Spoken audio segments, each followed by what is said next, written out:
Live. Are we live? You're Can live. you guys see us? I Can you don't see hear it on the us? screen yet, though. Are we good? I'm watching the stream. I don't see it. It says waiting for Kevin Avery. Can you guys see us? Are we live? I just started it. There, it's starting to go now. Oh, it's asking me for an ad. Click some bullshit. There it goes. There it goes. I see it. Click the ad. Click the ad, Oh, bro. there's a big time delay. Click the ad. Can you guys see us? Can you hear us? We good? Yeah, Jason, you are live. All right, we are live, guys. We are ready to go. We got Coin in the building here What's up, people? How tonight. you doing? Coin in the house. You guys, look at Coin, man. He is better looking than I was expecting. I gotta be honest. Looking good. So we were getting this set up a little bit earlier today, and we ended up just we're trying to get all the logistics set up, and then we just ended up talking about trades and trading. I'm like trying to get Coin to figure all this stuff out with me, and he's just in like 5 different trades at once. Crazy. But here we are, baby. Friday night live stream. It's been a while since we did it. Really excited to have Coin here today. He is, you guys know who he is. I don't have to introduce you. You're the best mod in the house. Guys, the Everyday Train team here, we killed it this week. This week was an awesome week. I want to go ahead and take a look at some of the trades we had, and then we'll get into some of the questions you guys submitted. We had a few. Kim, Jason, Patriots, some of you guys, I think everyone's here, but Patriots, are you in here? Did not submit any questions, but we got a lot to go over. So, Coin, how you feeling, man? How you feeling over there? Hold on. I'm logging into my account because I don't even remember all the trades I took. Took so many trades. Well, we got a lot to look at. Coin and I were just going over some trading rules, and I think that's so important for all of us. And I know, Brad, I know you're a little plastered right now, but everyone needs to hear about some of these trading rules. Yeah, One of the Brad. ones you just told me that was incredibly fascinating, and I really liked it is, you said, I do not take longs on green candlesticks. Period. I mean, that's one of your trading rules. Explain it. Well, I'm always looking for a bargain, right? And when I first started trading, your natural reaction or my natural reaction would be to buy something as it's going up, just to have it pull back on me, and then I'm underwater. Exactly. And,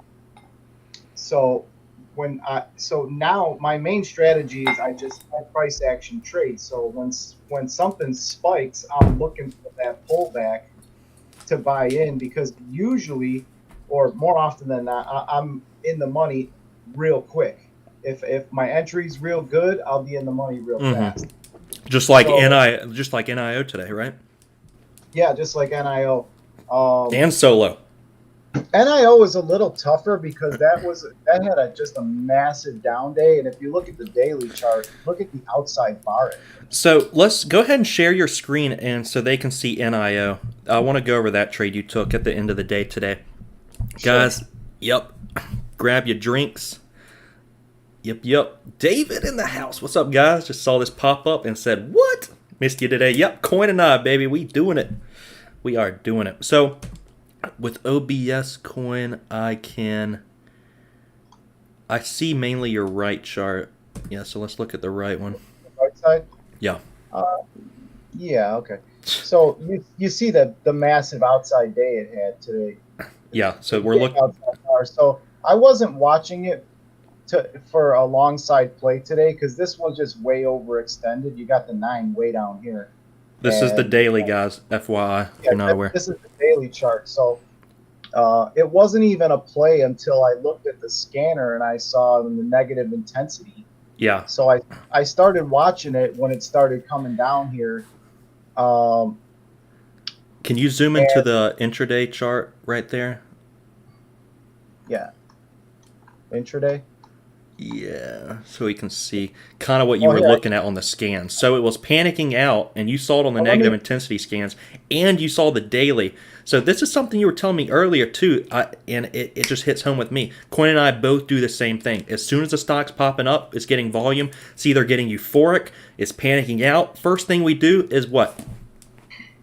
Daily chart, baby. Always looking left. Yeah, I check the daily and the weekly.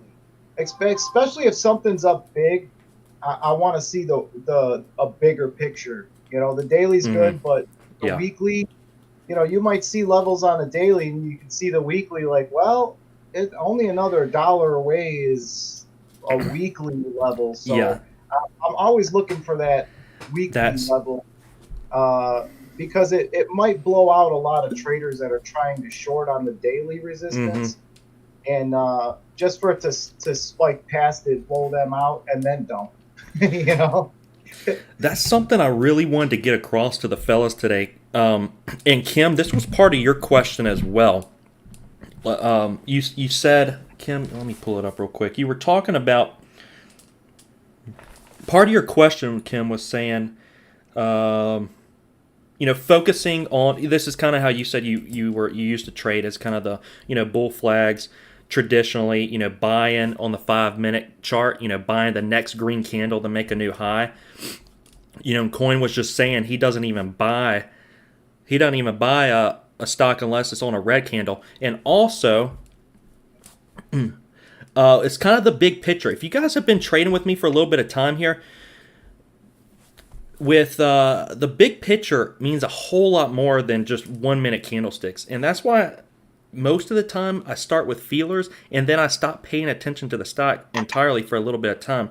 Because the more you watch a stock and you're watching those 1 minute candlesticks, the more emotion you're going to get. You're just going to get more emotional watching the 1 minute time frame. And if it cracks, like let's say you got support, it touches support, you're out. That's why I always trade the over-under rule. It's got to break and sustain the move. 1 minute candlesticks I pay a lot less attention to than the whole entire big picture, like Coin was saying. Like, look at the big picture, and that's going to make you a lot more comfortable in trades when you're not just looking at those little 1 minute candles. Because 1 minute candles, I mean, they'll fake out everybody if you just sit there and watch them all day.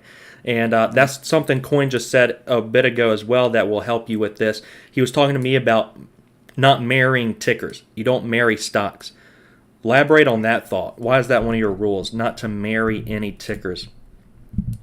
Actually, for a couple reasons. Because one is when you get too emotionally attached to it, you start. Me personally, I would start making plays to try to revenge trade it, and I've learned that it's better to just cut it loose. Also, sometimes when you get married to a stock, depending on the size of your account, you might end up using up your buying power. So Yeah. you may not have buying power to make an easy play that's a low-hanging fruit while you're sitting here screwing around with a stock that you probably got your ass kicked on and you shouldn't even be there in the first place. So, I don't marry them. I just get in, get out, get paid. I don't care what it does after that. I might revisit it later, but Yeah, to help me from revenge trading as well, normally I have a rule on my whiteboard. Actually, it's one of my first rules is I do not ever take more than 2 losses on a ticker. That helps prevent me from marrying a ticker as well. Now, why do I have a rule like that in place? Is because very similar to you, not revenge trading a stock and marrying it. I used to do the same, and then I'd end up just digging a hole deeper and deeper on one individual ticker, and it makes no sense. Like, you got to realize you're in control of the shovel as far as digging goes. You're in control of the shovel. You can dig as much as you want. You can dig your grave. yeah, But you can also dig your way out. So threw that in there for free. yeah, no, it's especially like if you're on a cash account, all the more reason you can't get married to tickers. Mm-hmm. Yeah. Because you Well, only have so much buying power, and I've made the mistake. We all do. All traders go through pretty much the same exact stuff, and exactly. you know you go that if you're on a smaller account or a cash account, you just gotta be really smart on the trades that you take. So Kim asked you a question, Coin. How do you tell a dip from a permanent breakdown? Well, let's take Neo for instance. If you can see here, this is the 5-minute chart. So we've got yesterday. I got this line drawn here. Let me turn off some of these indicators real quick. You guys can hear both of us pretty well. If you need us to turn up our volume, we're good. Just let us know. All right. So you can see yesterday the line right here. So you see Neo sold off, right? And you see where the first bounce was right at this pre-market area. This is a support, right? So it bounced right here. A lot of traders took that long. It came right up into resistance right here, and it sold off. Once it broke down here, that's a clear downside move. Mm-hmm. You know, that's a neckline break, right? So it breaks down, you get the bounce. Where did it come back up to? Right back up into this line. Traders start shorting it right there. Yeah. And continue to the downside. But when I went to the daily chart, I already had this trend line here from way back when. And so when it started getting down here toward the trend line, I took a stab at it right here at the 9. At I think my entry was I got filled at 41.84. Okay. So that's right here at the 9. And then it started slipping down. Once it broke 41, I jumped out because I didn't know if this thing was going to continue down here to 36. If it had just a terrible day, it wasn't realistic, but I didn't want to take the chance. Yeah. So I took a small loss right there. And then when it bounced, I seen it starting to wick up here right at these levels on these days.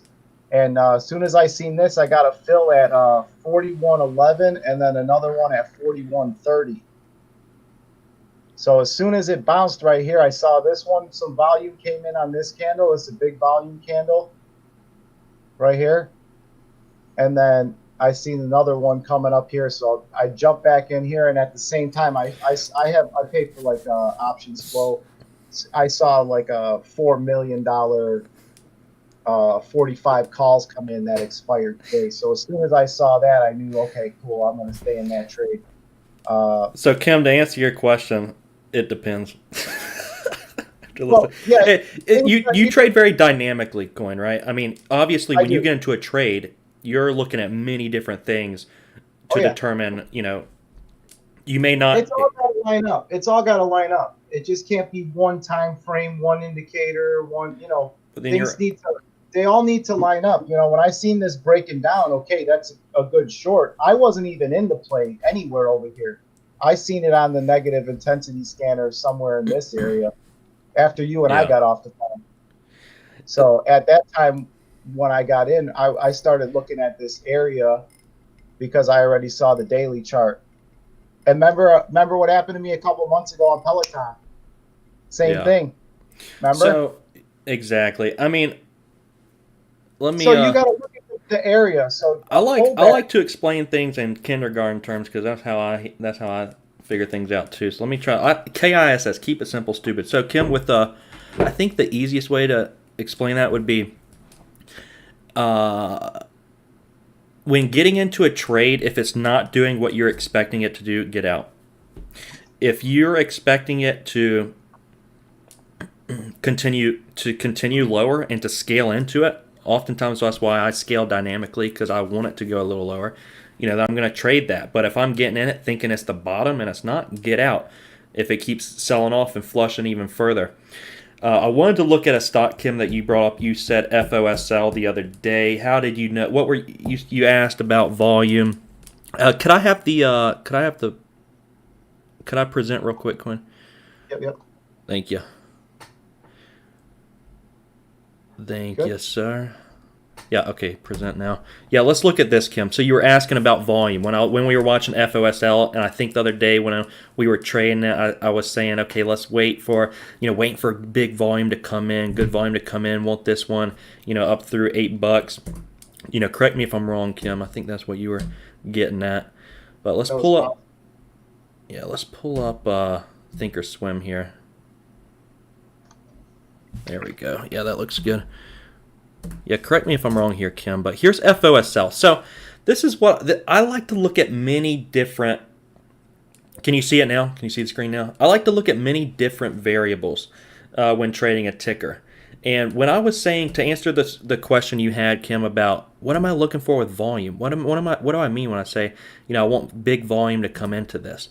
When volume's present, what does that even mean? So with FOSL, there were many nice variables that were lining up for this one for me, and that's what I love. I love when stars align. I don't necessarily like just taking a trade based on one little indicator alone. I like to have pocket pair of aces in my hand, but then I also like to see on the table, on the flop, I like to see an ace as well to make the hand even sweeter. Then to put some more chips on in the pot. That's what I like to look for. A good hand, but then the hand gets even better, and my odds of winning this hand get even better. Okay, I'm going to apply a little bit more risk. So FOSL, here's the stars that were lining up for me that I was looking for. And this is the big volume I was talking about. When you guys are trading with me, I'm always looking for bigger than average volume. That's what I meant by that. And normally we're going to see that around whole dollar areas, so that above average volume come into it. If it's kind of grinding like FOSL was, I'm like, okay, I want this over 8 up towards 820. I've traded stocks thousands and thousands of times. I know the 20-cent area is a magic number. That's always a number I'm looking at, and I teach to you guys. There's always look for fast moves up through the whole dollar, hit the 20-cent area, and we're going to see usually it retrace from there. So we got above average volume. We hit that 20-cent area, Kim. This one also got a fast move up. The faster the move, the weaker the trend. This one also got a move up towards pre-market highs, 820s, which is up here in this upper shadow range. When a stock comes up to resistance areas from pre-market or even the prior day, it's very hard to break those areas because we have a lot of bag holders that were trading this that are looking to either A, break even, take a small cut, take a small loss, or a little bit of profit. So that's why that's always natural resistance. And then fourthly, if that's a word, we look left of the chart, and FOSL had tough resistance up here in 860s on the daily chart. So there were many different stars that were aligning there, and that's why granted, I didn't even take this trade. And I was kicking myself because I didn't take it. Still kicking myself right now. But that's what I like to look for, Kim. You see that volume on the chart? The volume chart is really important. I mean, I look at that just as much as I look at the intraday chart. A lot of times I'm looking to see if volume's ramping up, but most of the time you can see it in the candlesticks. It's in the price action. Price action is king. Price action rules everything. But then after that, the stock got heavy, elevator down after 820. And then down from there, and that was a wrap. So I hope that answered your question with FOSL. But I think one of the things I was picking up from your question in there was had a lot to do with that volume just ramping up. So as stocks are approaching the whole dollar, that's what I'm looking for: volume to ramp up, break through it, that euphoria. And why is that? So there's several different reasons why. Over the whole dollar, people place stop orders. So a lot of stop orders are getting out. Why is that? It's a psychological level. So many traders place orders in at $8, $8, not $8.10, not $8.05, not $8.06, $8. So that's why we get a pop over 8. And then also shorts place stops right around $8 or above. So we're getting a ton more volume coming in, and then people on the long side are buying this thing on up, thinking it's going to go up forever. That's how 90% of traders are, and that's what Coin and I were alluding to a little bit earlier. When we first get started trading, everybody's buying green candlesticks, but then it becomes about buying red candlesticks. And again, it's not as simple as that. Trading is easy if you make it easy, and trading is hard if you make it hard. But you don't just buy red candlesticks. You buy red candlesticks if all the stars are lining up as well. And the stars lining up have a lot to do with your gut. I mean, like this morning with SOLO, Coin and I both were like, he took the trade, I didn't. So, I mean, props to him. But SOLO, that one panic selling out, even though that was kind of backside, it was down a couple points. I was like, man, I mean, you're just begging me to take this trade. And that's exactly what we were looking at, SOLO. I think that's a nice little transition into that coin. I'll stop sharing so you can pull up SOLO. Yep, 1 second. Whew, it's getting toasty up in here. That's what happens when you drink, right? You guys having fun? If you're having fun, smack that like button. Here it is. Smack it. Smack on that like button.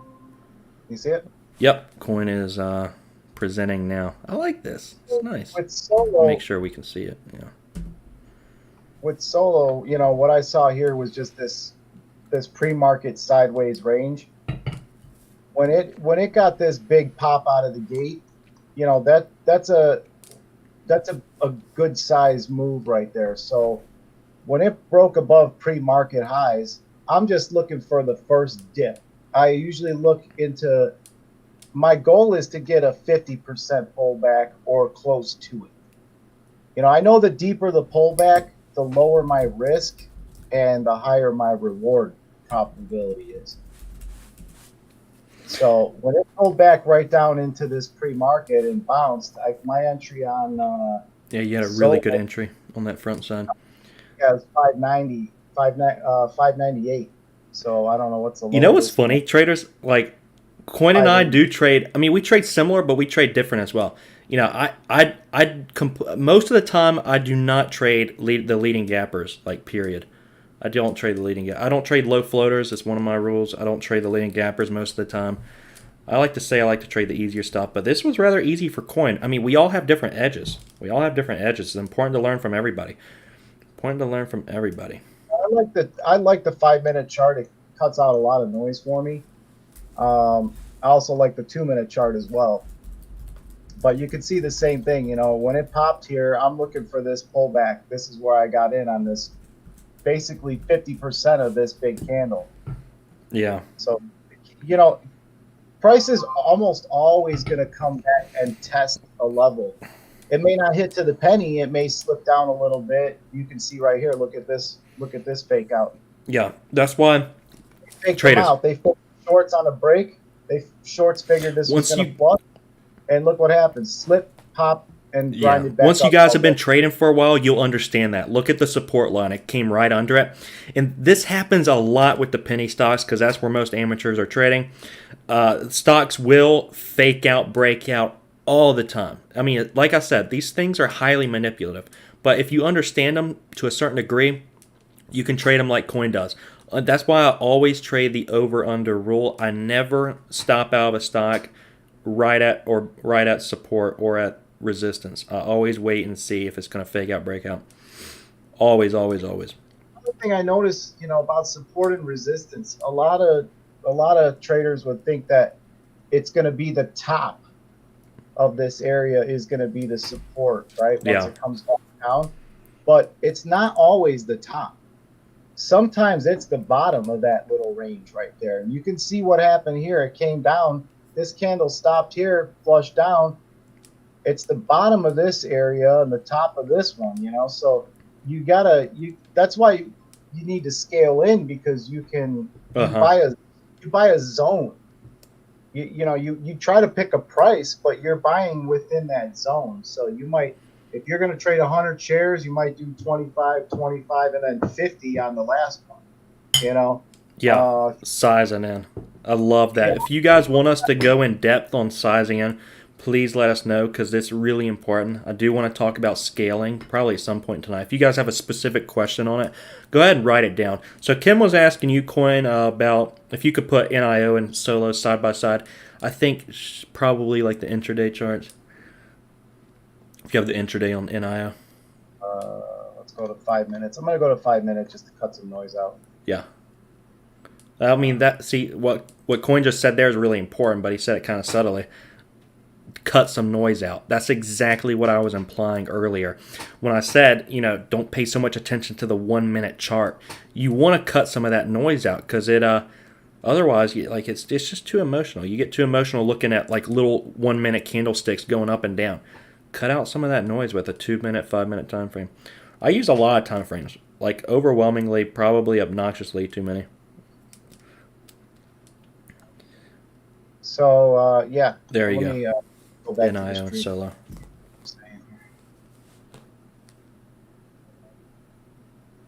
Okay, so we are getting a couple questions on scaling. Do you want to start that one off? Yeah, I mean, scaling. I look at it like this.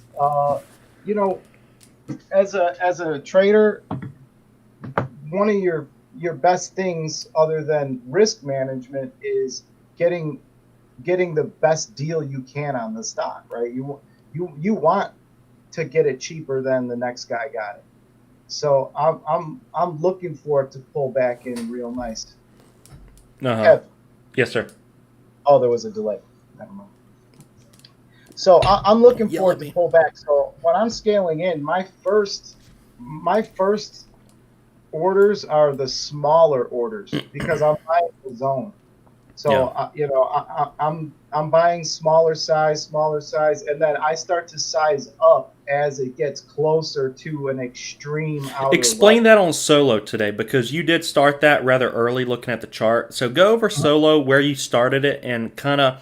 I mean, you don't have to give us your share size, but give us like a where you doing like 1-1-1-2, 1-2-4-6. How exactly was your sizing? I did 50, 50, 100, and 100.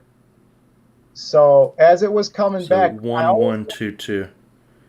yeah. 1-1-2-2. So what was your average on it, and what was your last entry on it? My last entry was 620. So right here on this pullback. So it popped up here. Oh, I'm talking. Okay, okay. It pulled back in here. So I added right up in this area when I seen it start to go a little bit. So I'm always trying to have smaller size first You and bigger shorted it size. too. You got the long, and then you shorted the top, right? Yeah. And you scaled into the short as well, correct? Yeah, yeah. The short was, Guys, oh yeah, I started at 680, I think it okay, was. that's what I was wondering, Yeah, dude. no, yeah, 80, 688. So, because I seen a big seller there, so I'm like, okay, well, this thing's got some volume pushing me. I don't know, it might squeeze. So I took a little nibble, just a little nibble, 25 shares, let it go, Can't help but 25. do a little nibble.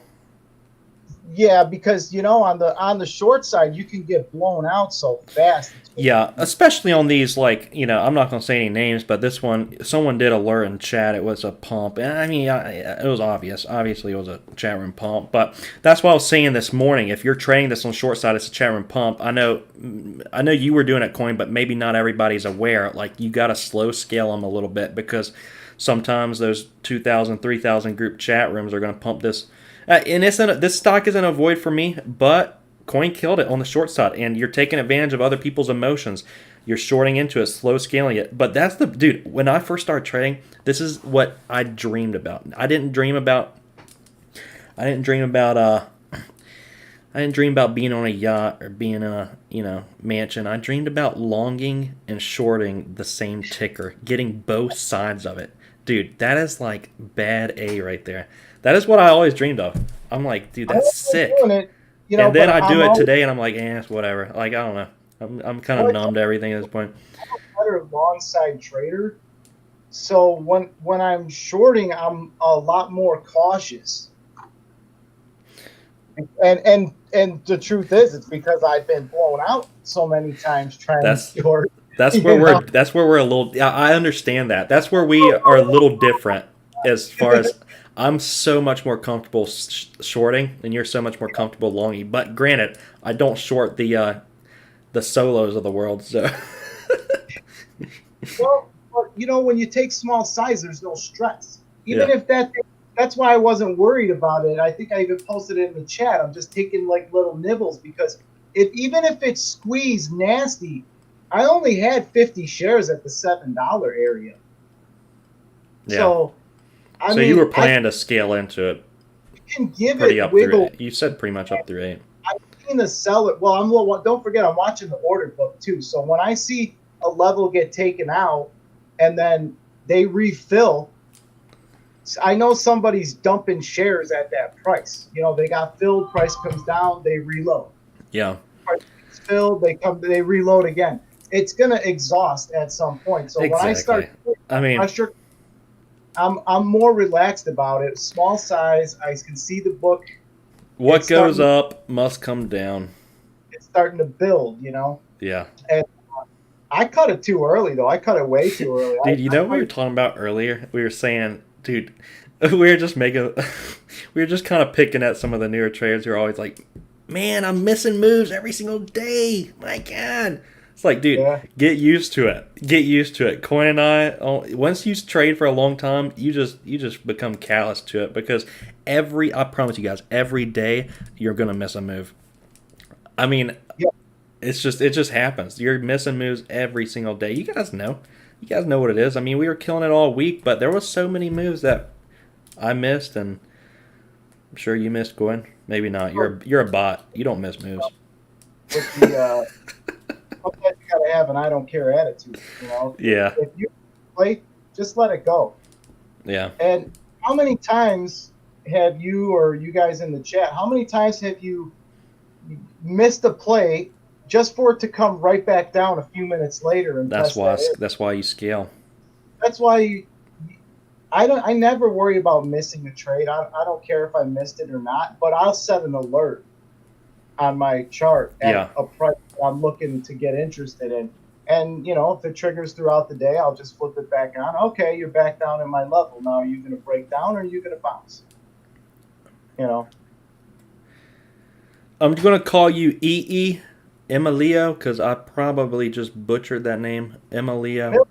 Emilio, as the Amelia. You're Italian. You can pronounce stuff.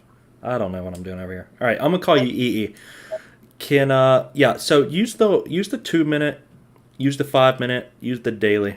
That'll help you out. Start there. That'll help you a lot. 1 minute. All I see is 1 minute, 1 day times, and it's super emotional for me. Mhm. Yeah, I used to use the 1 minute chart. I never use the 1 minute chart anymore. I'm really like mainly. Am I still presenting here? Yeah. Look at a 1 hour chart. You know, I was telling Kevin this earlier. Actually, I don't even look at charts when I trade them.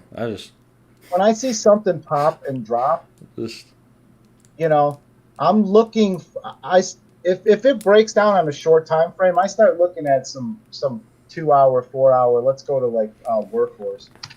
That's probably got a better setup. Workhorse, Mr. WKHS. Workhorse got slaughtered.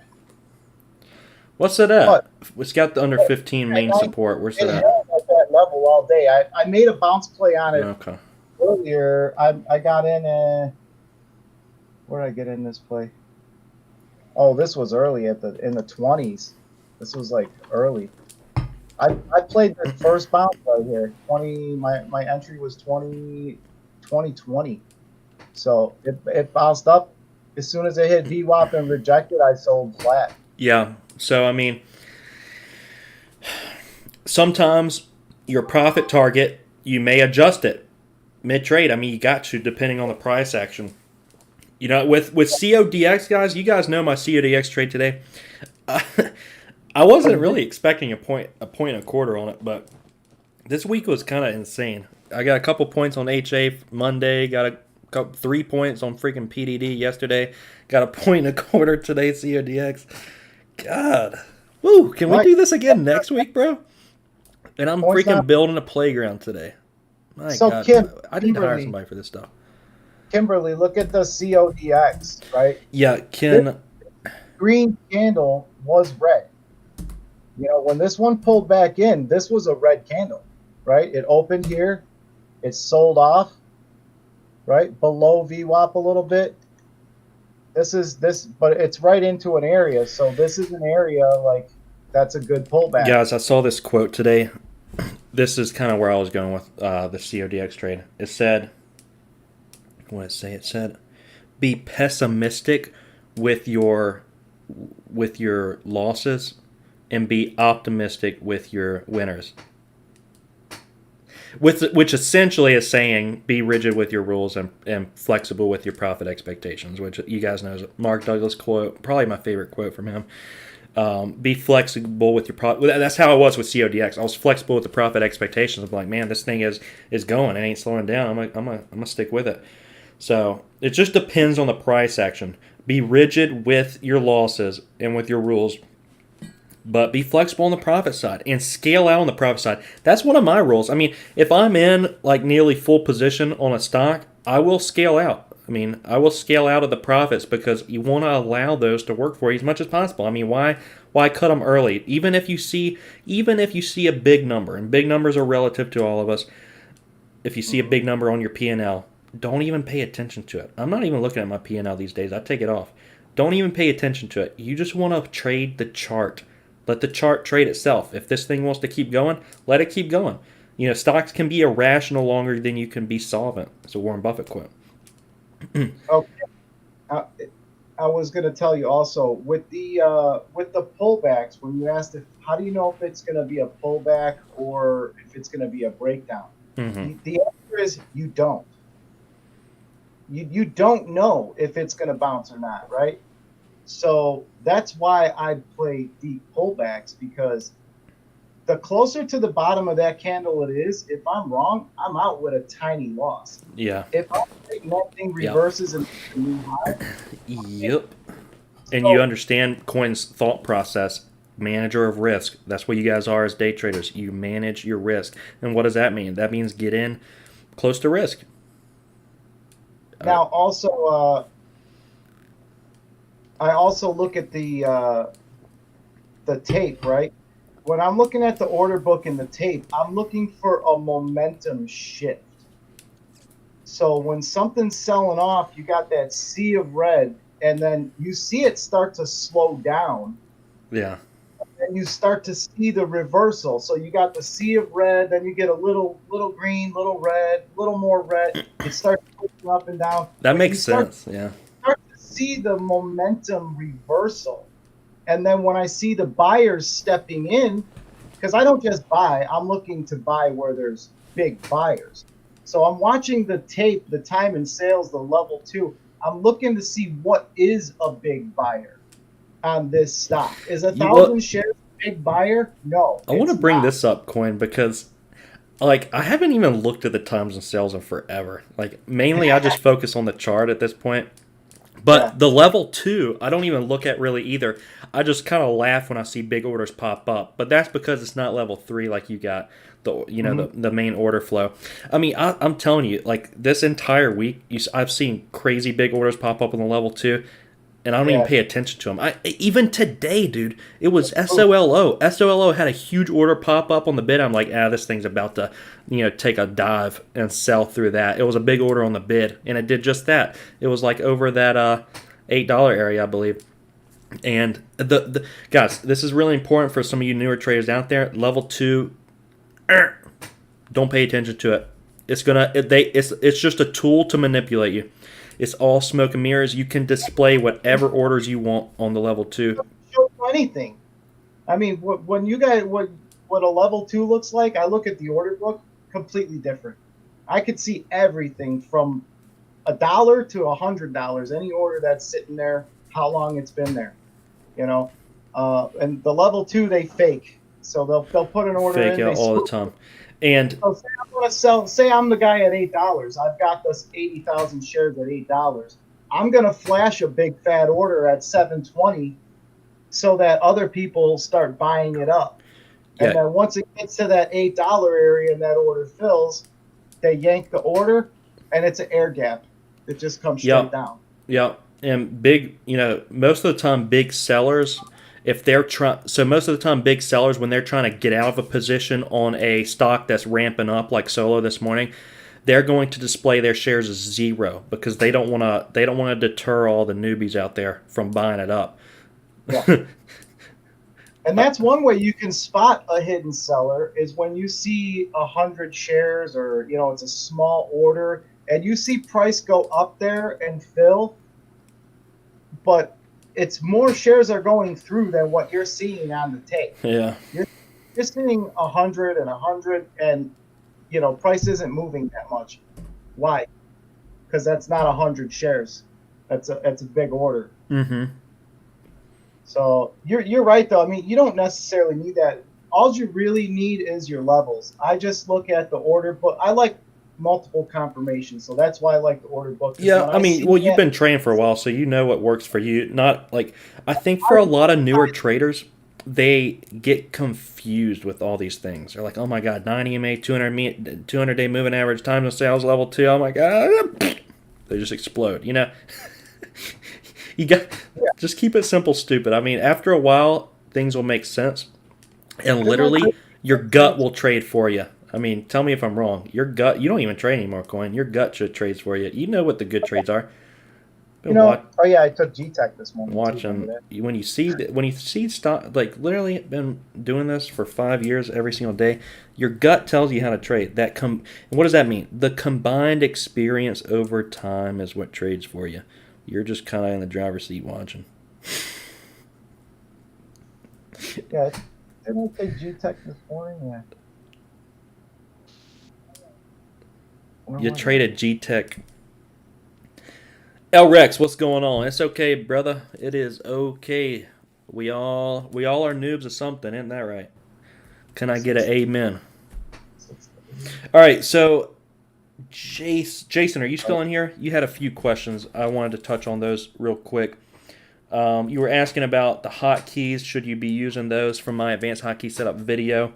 Definitely use those. And you said, should I be kind of sizing up, building positions as I grow the account? Absolutely.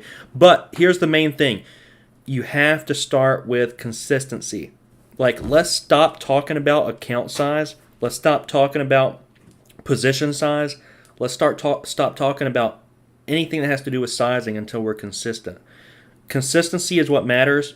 It is what takes precedence over everything else. Once you're consistent, everything else follows. Making money is a byproduct of consistency. Once you are consistent, all you're doing is throwing zeros on the end of your orders and you're making more money. Consistency is exactly what you want to be focused on, nothing else. So that should be the main focus. That can be on a paper trading account. That can be on small size to keep some emotions in it. You asked about should you use a margin account or cash account. If you got like $1,000 account CMEG, you need to be using margin. You'll get 4-to-1 margin on that. It's okay. If you did run into trouble where you blew up the account, they're going to auto liquidate you anyways at like $350, I think. So CMEG, you probably need to use the 4-to-1 leverage on that $1,000 account. I think margin is. I mean, what do you think about that coin? Like, I know a lot of the big guys say don't use margin, but like I don't know. I was that way in the beginning too, but I think margin's okay if you margin's can be disciplined enough to control your risk. Yeah. It to me, it doesn't matter. It's a dollar's a dollar. It doesn't matter if you use a margin or not. It doesn't. Yeah, it doesn't matter.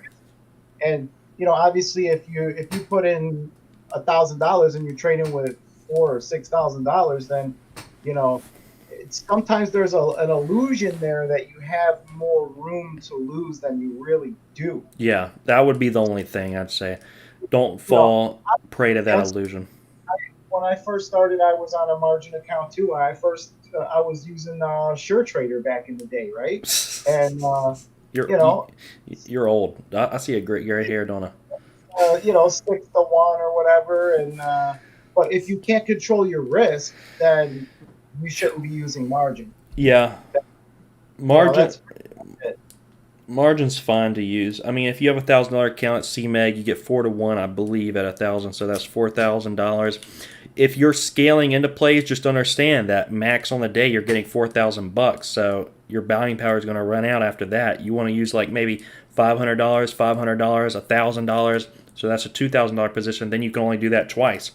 So if you hit 2 trades scaling into $1,000 or scaling into $2,000 position, which is kind of what I would do, probably right there.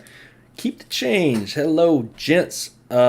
Jason, plan on using those training wheels? Nice. I think it's going to help you out. I think it's going to help you out a lot. And I know you said you're driving a lot to work in the mornings and you're trading on your phone.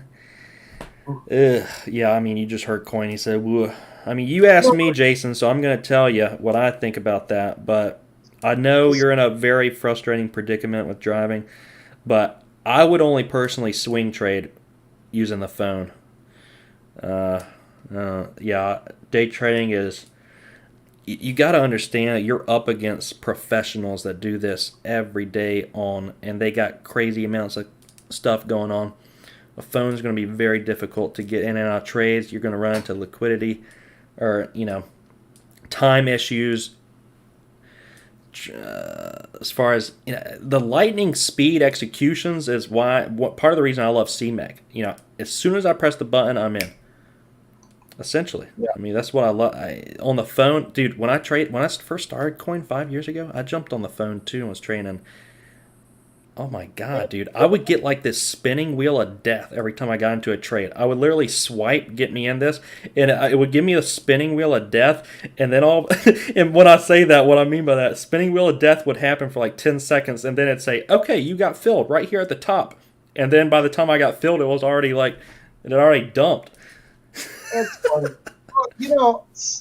if you're trading from a phone or you don't have the time to dedicate to it, then you need to seriously be a swing trader. You're probably, I mean, you're probably better off trying to identify real good swing trades. Uh, I don't think day trading from a phone is. I mean, you're gonna make some plays. You know, some are gonna hit, some aren't. But I don't. I just think overall it's an impairment. You know, I'm not saying I never trade from my phone, but seldomly do I trade from my phone. And if I do, it's like 5 a.m. pre-market.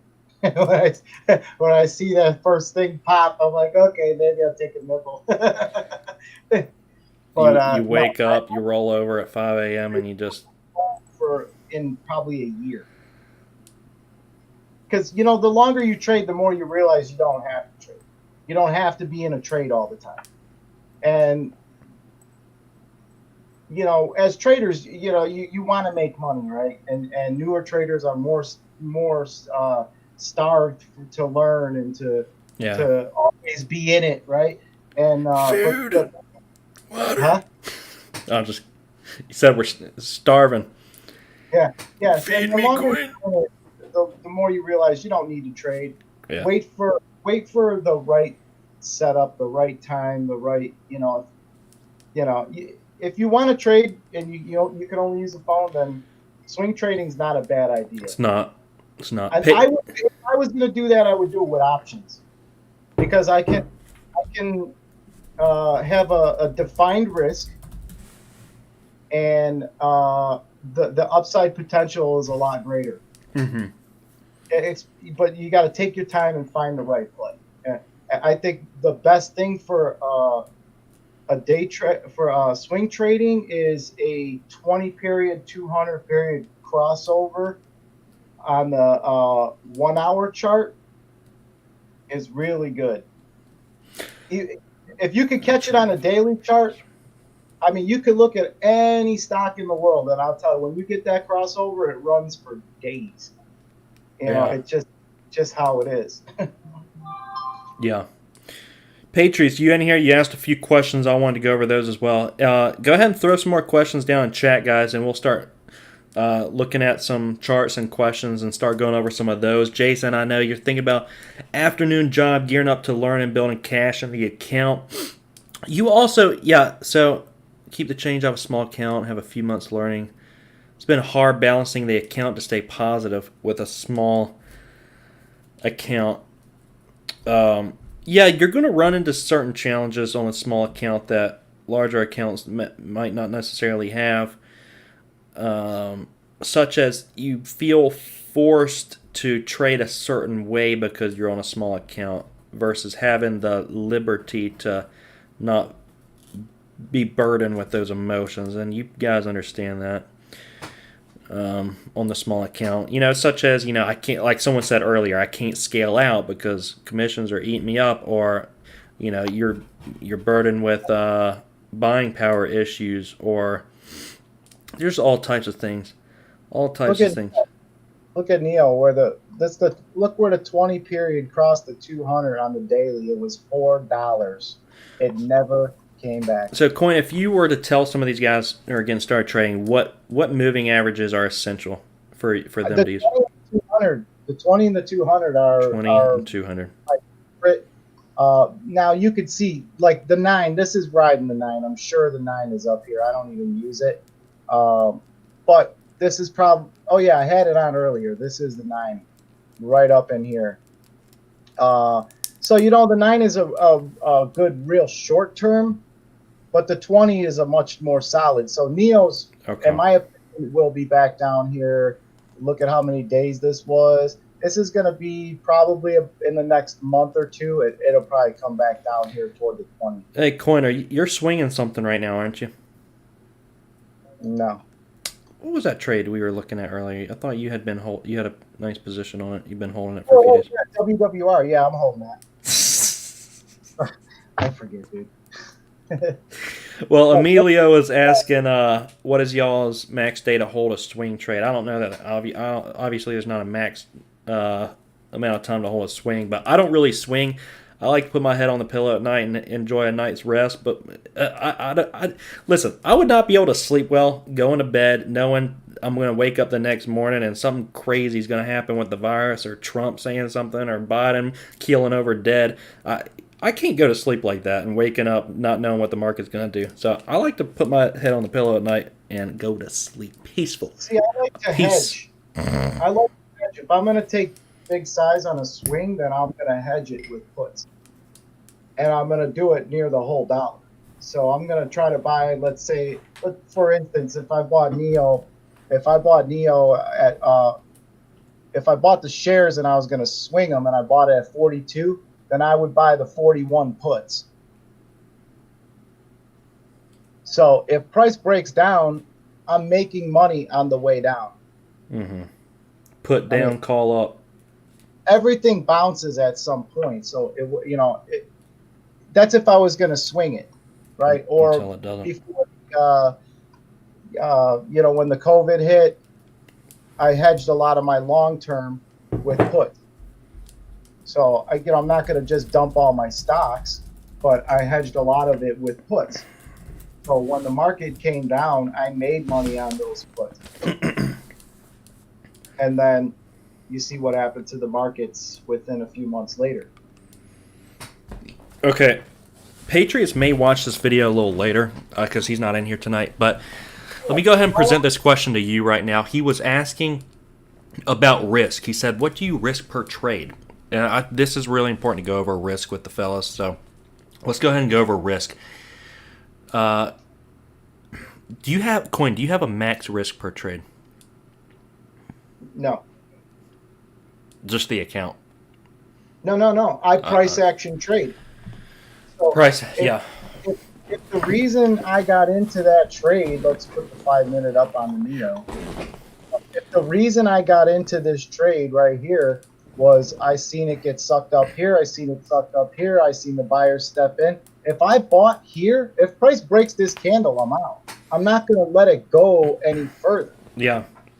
So I don't have a max. I don't have a max risk per se.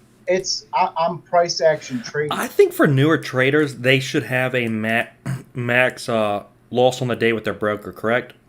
Oh, I have a max daily loss. Yeah. Oh, yeah. That's what I meant. I'm sorry. Maybe I phrased it wrong. But I have a max daily loss. If I hit my max loss, I'm locked out of my broker, and that's it.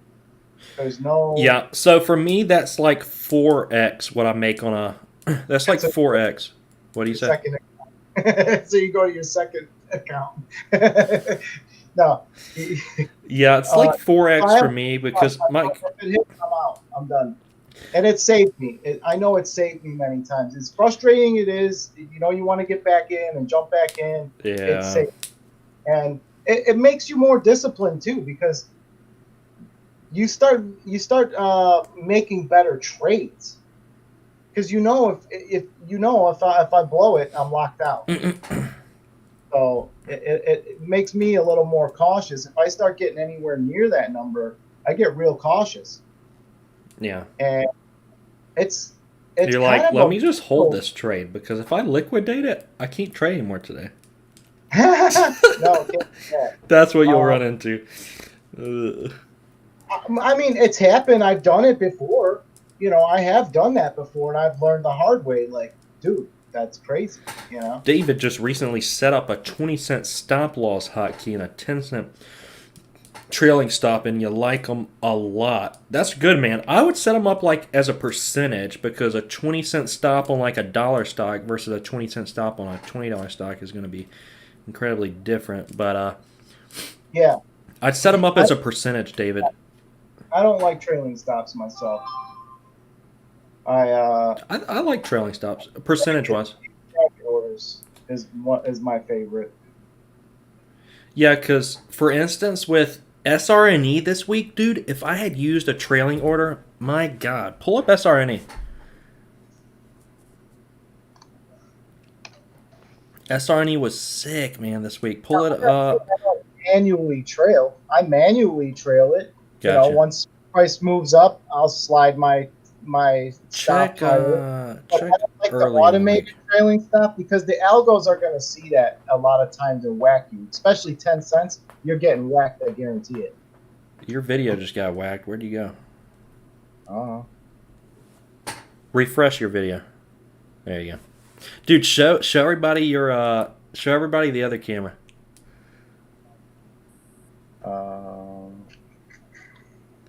That they can see your setup. Oh, I do that. Hold on. Oh, I see.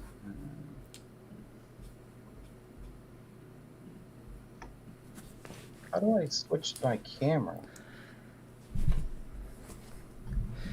What percentage would you recommend a trade between 100 and 300 shares?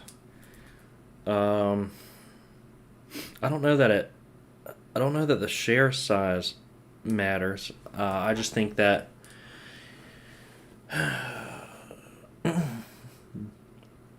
like as the stocks get higher priced, the range needs to be, the trail percentage needs to be a little higher. Dude, the setup is sick. I think for new traders, you know, $20 is should be your max loss. I'm not kidding. If you got an account that's under $2,000, $20 should be your max loss. You should be able to learn that when you're a new trader, it's not about making money. No. It's not about making money. Yeah, it's that's about what they don't understand. how to control your ass and be disciplined. So $20, you should be able to buy. If you're like, oh, $20 is too small, well then take less size. Wait for a better entry. Coin, I gotta say, I love the back of your head, but I'm ready to see your face again. Hey, how you doing?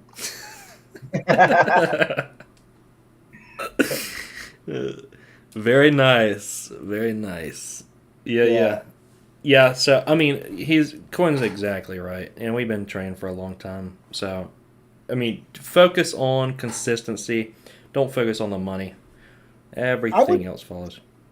If my honest opinion is, if you're a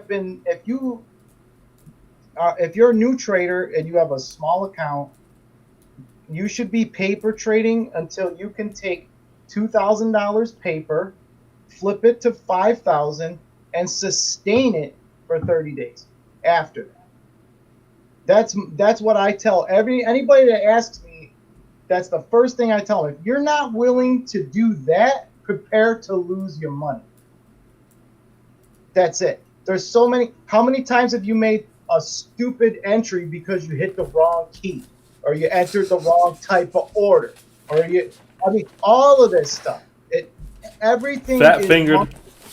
It's muscle memory, just like sports, right? So you need to go through this. You need to make hundreds and hundreds and hundreds of trades before you're fluent. You need the screen time to, like I was telling Kevin earlier today, I can look at a 5-minute chart and I already know what the 1 hour candle looks like because I've seen it. You know, I have the 10,000 hours of screen time.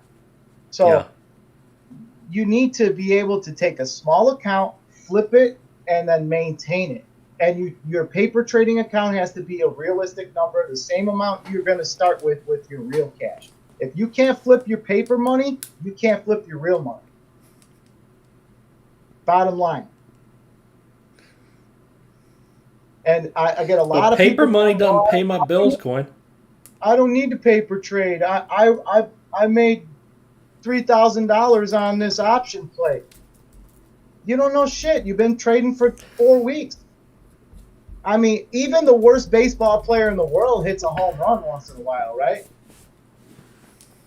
So, but you got to be able to play with the big boys. You got to come up the ranks.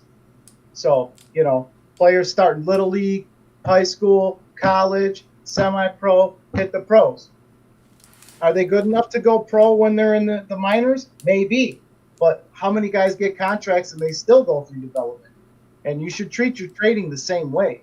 You need to start at the bottom, get good at what you're doing, get fluent with it, make sure that you're able to manage your risk right, take good entries, take good exits, and sustain your account. Because I know every one of you has had a big day and then you've had an even bigger loss day. Because I have too, and Kevin has. Every trader goes through it. So the longer you trade, you start to realize that risk management is number one. Rule number one is managing your risk. That's why I only buy long on red candles on a 50% dip or more. Because that automatically, I'm playing that candle. If that's the candle that says, hey, dude, this is your confirmation, you should get in, then a breakdown of that candle is a confirmation I should get the hell out.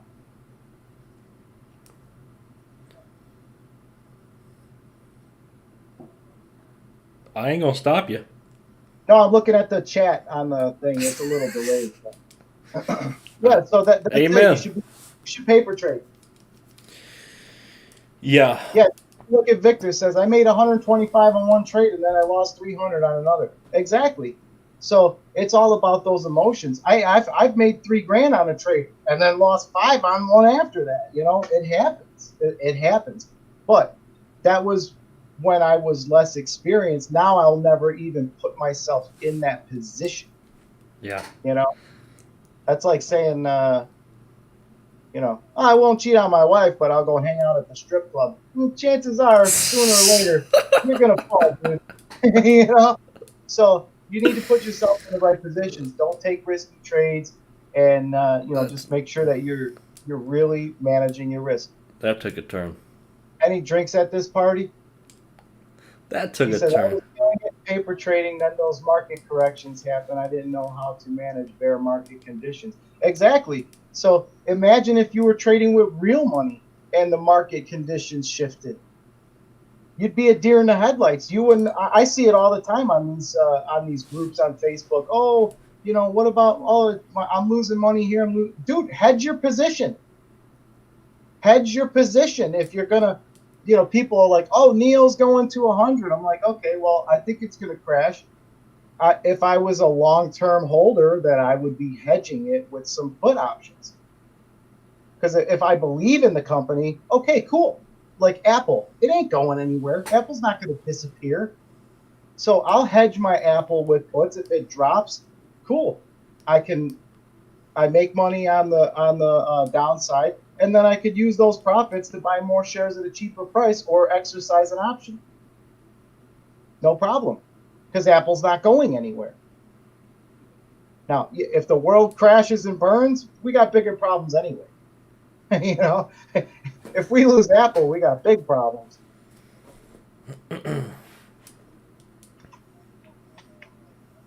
Any drinks? Yeah, we do. I have water and I just had a chocolate milk.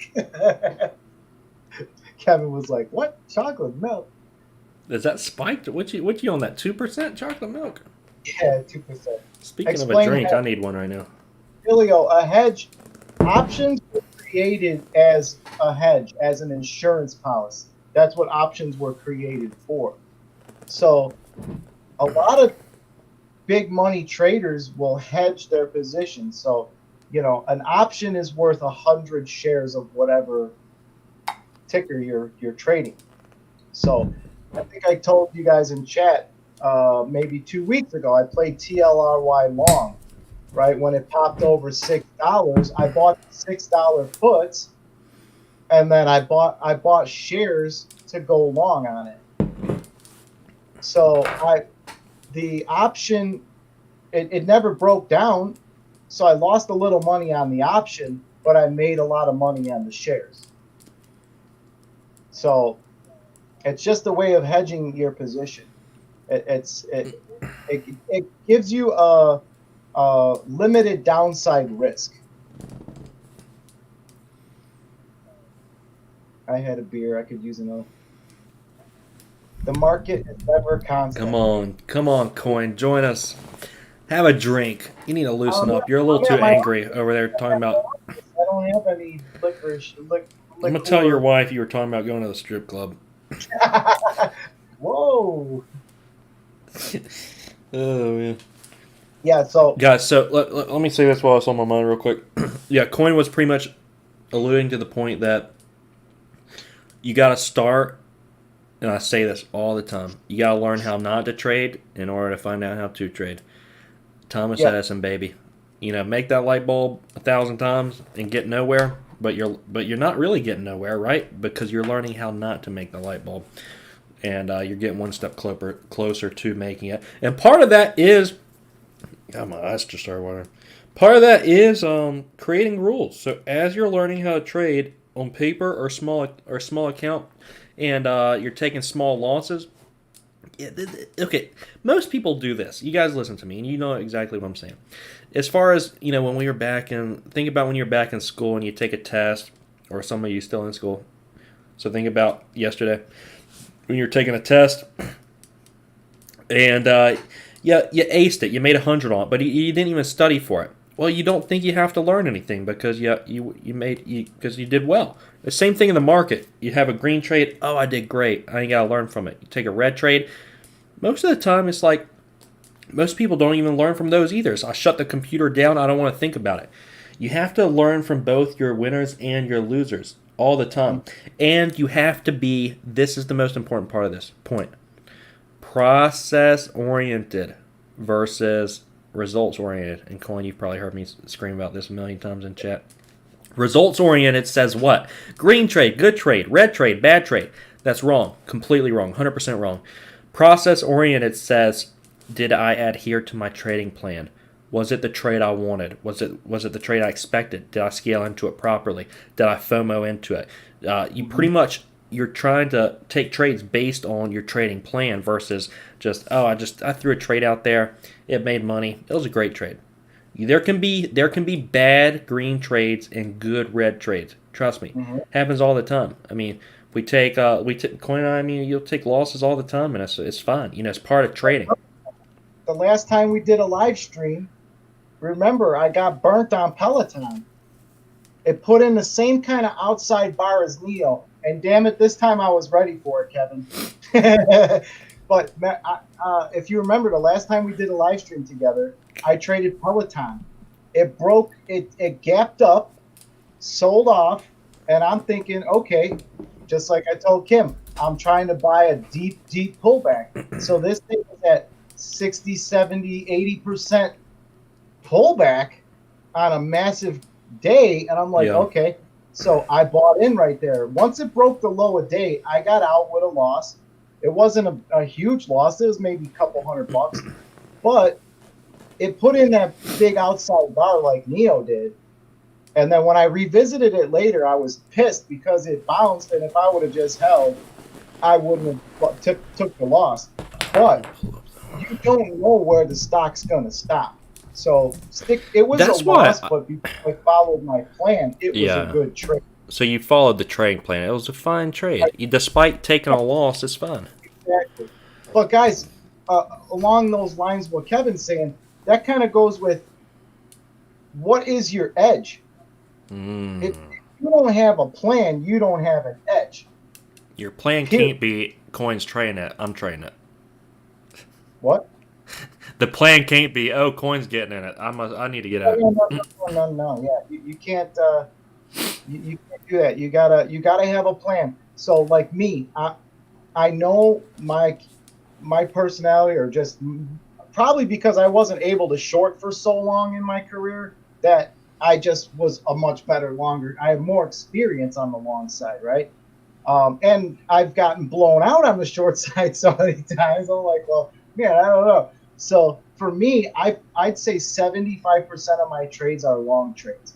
So because my edge is the plan that I've developed. Everything needs to line up. The order book's got to line up.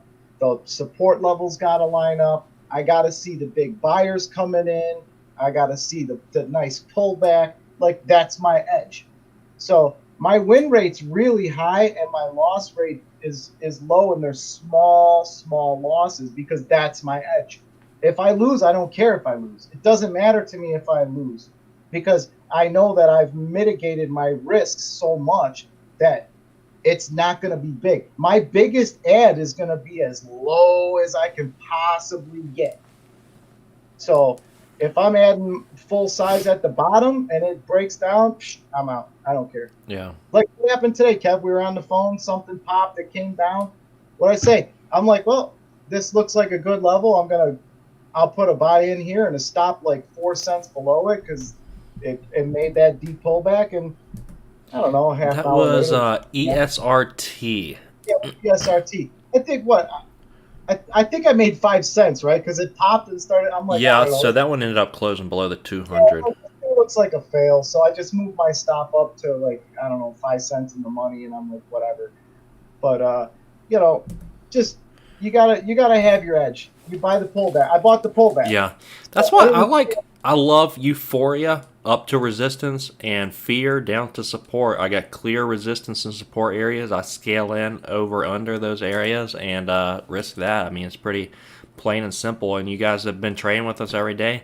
You guys know. I mean, I don't mix it up very often. That's what I do every day essentially. Just try find your edge. Find your edge. Find your edge, and that's going to take some time. You're going to find out how to make that light bulb, that Edison light bulb. It's going to take a little time. It's going to take a little time, but that's okay.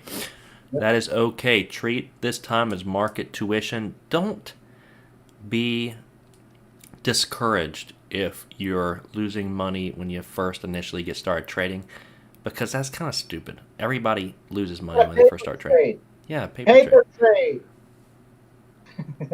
I mean, you're still going to Paper lose. You're still going to lose trade. money, but at least it's fake money. So guys, this is when you're like starting your career. I think it takes a couple years to be consistently profitable. It took me Uh, like 4. It took me a yeah, lot. I'm a slow it does learner. take. I'm a slow You're learner. going to go through this phase where you're constantly learning, constantly growing, and just absorbing everything in. You're gonna. Most people don't paper trade. They don't listen. They blow up one, two, three accounts. I did it. Kevin did it. We all did it. But I'm telling you, there's a reason why we say paper trade, because we don't want you to lose your money. We want you to get good at it before, it's like look at a surgeon. They operate on dead bodies and fake bodies before they're given a real knife to cut open a person, right? Why? Exactly. So, but when you're trading, you're going to go through these stages, right? You're gonna start trading. You're gonna win big. You're gonna lose big. You're gonna have this frustration period where overall you're losing money, and then you're gonna go through a stage where you start to kind of flatten out, where you're not really winning, but not really losing. You're kind of Uh huh. flat, you know. And from there, you might go to the next level where you're making a little money, but you're just paying all your fees and your softwares and whatever you got, and and you'll start to go up from there, provided Yeah. you stick to your discipline. It's So gonna take time, guys. It's gonna take time. it's like baking a cake. You can't bake a cake any quicker than it takes to bake the cake. So you'll know when you're ready is when you're not losing money, You gotta and work you're on the cadaver. trading flat, and then once you're flat and you start to slowly go up from there, you're at a good place. But this is a very important point. I tend to say oftentimes, you never make it, you're always making it. You can never get comfortable to the point where you say, I'm so good at trading, and you put that Superman cape on and you can't take a loss. I'm just so good at trading. Oh, You always are making it. Every day you come into the office, and you got to understand that this is, you got to take this very serious. You got to treat it like a business. You got to understand that. And a lot of this comes from your own personal history with trading and taking some heavy, deep losses. And you understand how serious this can get. And you got to be on your A game. You have to entirely be on your A game. And it took me a while to get to that point of consistency. mhm. Like I said, I think it took me, if I look back, roughly 4 years to get to the point where, man, I'm just like, I don't know. I got to this point where I'm in the 80 to 90% consistent range as far as trading goes. Last year I'd looked at it and it was 80%. I haven't checked it since then, but it's around there. But that doesn't matter as much as, you can be really consistent, and then you can take a huge loss and wipe out the entire account. So consistency is not all that matters. I mean, yeah, it's nice to be consistent, but you also need to still be able to manage the risk very well. But it may take time.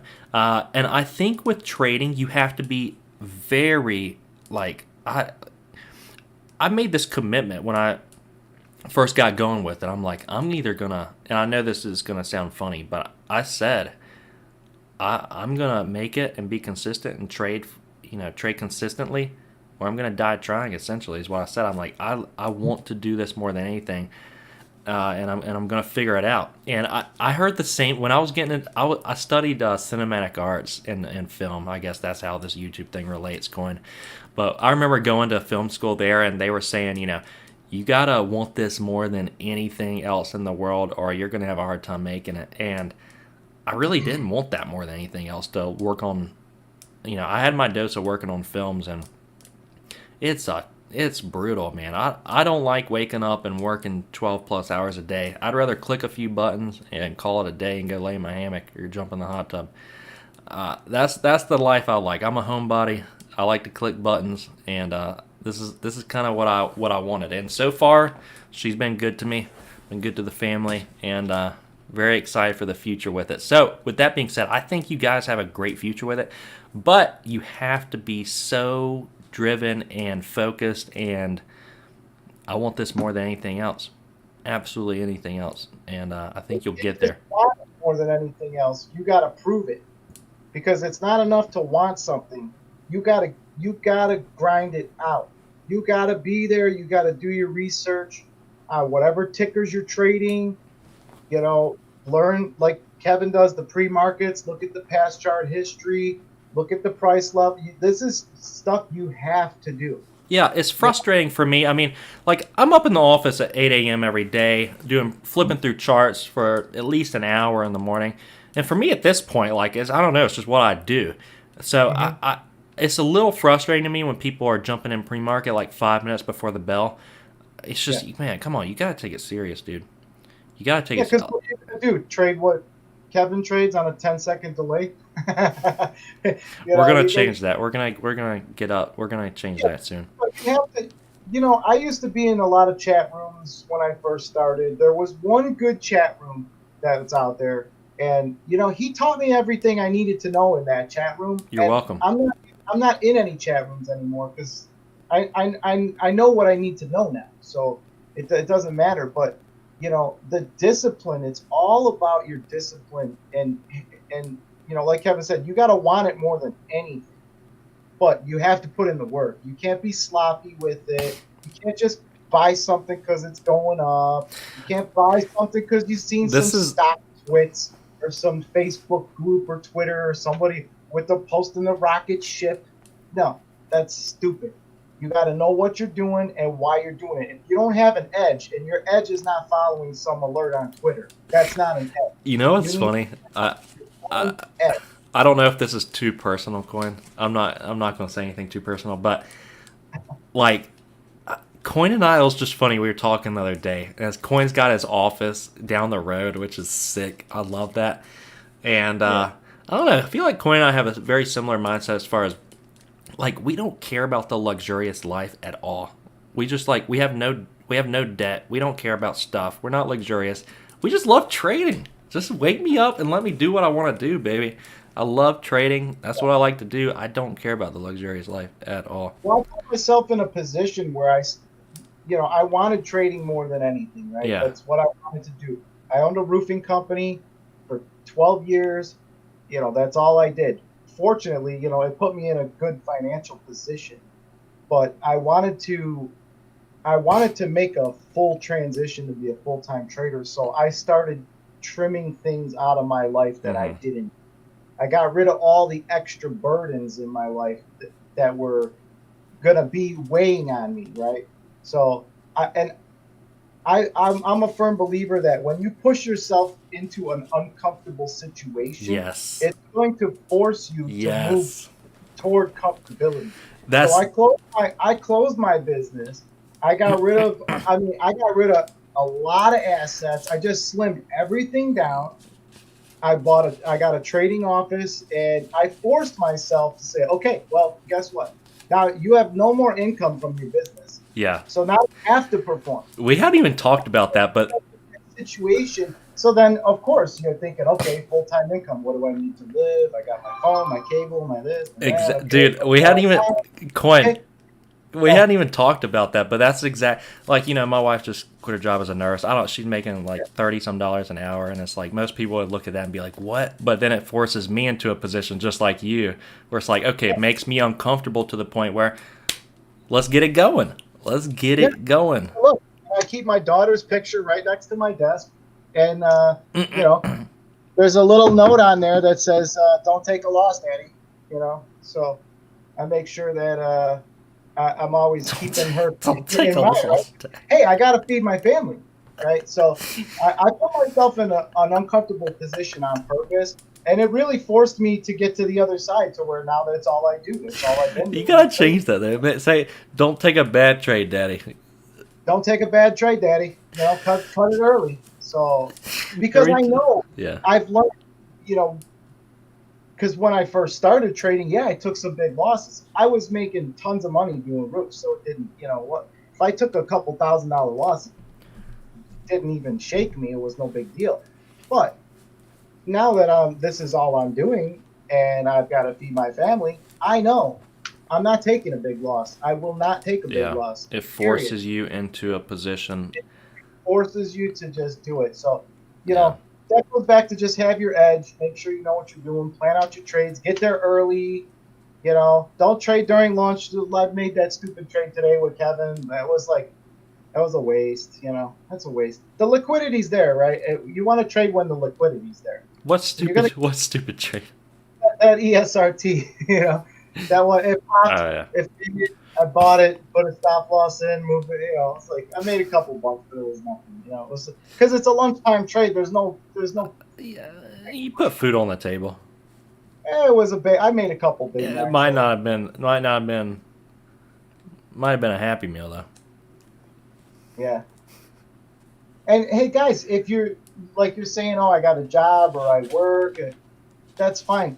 Understand something, that you're learning a skill, whether it takes you 4 years to get your bachelor's degree or it takes you 6 to get you whatever. You're getting a bachelor's in trading. Okay. Bachelor's in trading. You will make the big money with an associate's degree, which is your 2 years of trading, right? So if you're working, you're busy, whatever, just study. Take your time. This will be here. And people hurry to try to make money when they need to be in a hurry to learn. Exactly. Ideally, you would study for several months and paper trade for several months before risking a penny. I'm a big proponent of. It's just sad that the majority of people out there, they wake up every day and they hate, what they do, the job they go to or whatever. I'm a huge proponent of, if you're living that life, get out of it and wake up and do what you love to do. Because what's the worst that can happen? You lose your stuff. I mean, who cares about stuff anyways? That's what happened to me with the roofing. I'm going up on dangerous roofs, 3 stories in the air, super steep. I got to worry about the liability, my business insurance, employees. Somebody falls off the roof, I'm bankrupt. There's a lot of overhead and a lot of things. And granted, it provided a great life, and I did it for a long time. But as I got older and I had more funds saved, and I realized this is not something that I want to continue to do as I get older. I need to make a shift now so that, as I get older, I'm proficient at trading. So at this point in my life, I'm good. I'll do this forever. I've learned what I need to learn. And, I prefer it. There's no risk as far as I don't have no overhead, no insurance, no employees, none of that. I wake up, I do my pre-market routine, I get ready to go. Feed your chickens. And that's it. Because, the winners are going to take care of themselves. Yeah. You know a good play, you're going to make your money as long as you don't sell way too early. Don't be a piker. But, it's the losers that are going to kill you. Yeah. Yeah, be pessimistic with the losers. Mm-hmm. Optimistic with the winners. My hands are so much steadier since finding this channel. You guys do with simplicity. Yeah, I wanted Emilio. That's so real. Love it. Way to be real. Keep it real, baby. I mean, there's no point in being fake. That's why I don't know if the YouTube channel is ever going to grow, because there's no part of me that wants to go out and do all this luxury stuff. I don't know. But anyways. People don't want to hear you should paper trade, Yeah, most people don't want to hear you should paper trade. I I got nothing to show but charts. Well, the truth is, a lot of these guys are marketers. Yeah. They're marketers, so they suck people in with the visions of making tons of money. Sell the dream. Sell the But, dream. It's but easier to sell the dream than sell the trading. money is the byproduct of the process and the discipline. Yeah. So you don't need to buy courses and join chat rooms and all that. Like, chat rooms to me are like pump and dump kind of rooms. I don't like them. I don't like alert services. Heck no. I don't like chat rooms, none of that. Now, as a trader, I do. This is why I come to Kevin's stream in the morning, right? Because I like interaction with humans. I want to be. It's like, I want to in a trading community. You can't trade alone for if you garbage community or a community like there's several that you guys probably see out there. I won't say any names, but some are pump and dump rooms, and you also see some that are so fast and loose that they're not. In my opinion, it's causing more harm to their members. Yeah. Because I was down $400,000 on today, and I came out 30 grand ahead. I'm like, what are you teaching your members? Like, if you're down $500,000, you already broke your rules. Now, I mean, granted, if you float, you can buy the whole damn thing if you want. I mean, like we were talking about earlier, the people that, if you're seeing the ads before the videos of these chat rooms, they're advertising to you. You're the product. You're literally the product. You think that joining them is going to solve anything.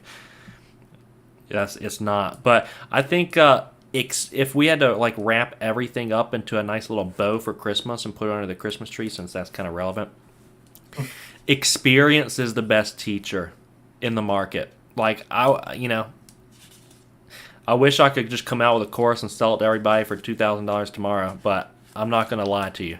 Experience is the best teacher.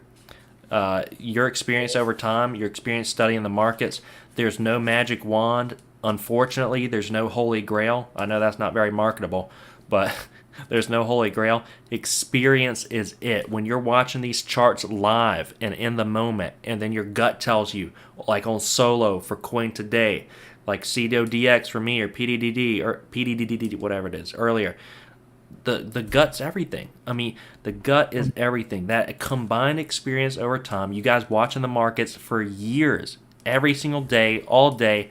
I know it's unpopular opinion, and nobody likes to hear this, but you need to want to have 10,000 hours of experience, like Coin said, in the market and watching these charts. Because when you've seen them 1,000 times, guess what? When you're watching these charts, and you can essentially know what's going to happen. Like on FOSL, Kim, from earlier this week, it's like, oh, let's get a fast move up through $8 up to $8.20, that magic number. Guess what? The top was $8.20.